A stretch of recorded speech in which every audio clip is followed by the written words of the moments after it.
Welcome to this special market and economic update. In this video, we'll discuss President Trump's tariff announcements and the immediate market reaction.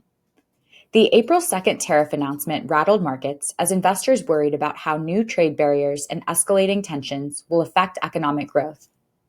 Over the next few minutes, we'll provide perspective on what happened and dive into how trade policy can have ripple effects through the economy and markets.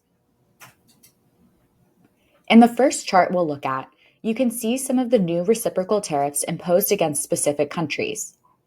These tariffs are referred to as reciprocal since they are based on tariff levels each country imposes on U.S. goods, in addition to our trade deficits with each country.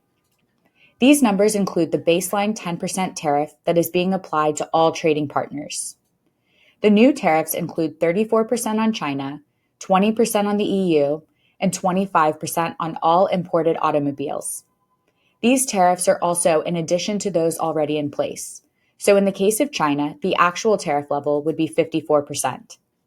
Canada and Mexico remain subject to previously announced 25% tariffs related to immigration and fentanyl concerns.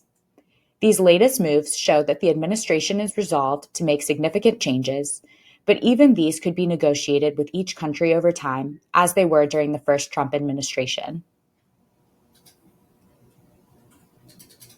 Next, this chart shows that economic policy uncertainty has increased due to tariffs, taxes, and other policies.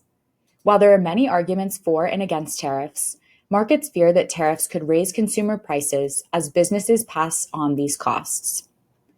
When it comes to company earnings, current projections for 2025 growth have been reduced from 14.2% to 11.5%, with further reductions expected as tariffs raise costs and lower profit margins. Which sectors are likely to be impacted the most?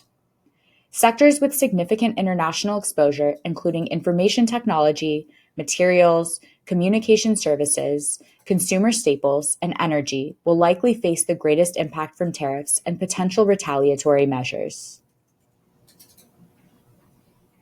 Finally, it's important to acknowledge the current market reaction.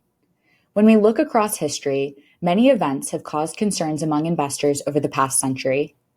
During these times, it may feel as if markets will never stabilize. And yet, markets have performed very well over the past century, despite wars, pandemics, recessions, political change, and more. This chart tracks the S&P 500 going back to the Great Depression.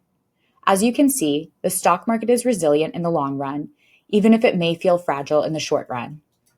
Market downturns naturally feel concerning, but maintaining a long-term perspective has historically been the most effective approach to achieving financial goals.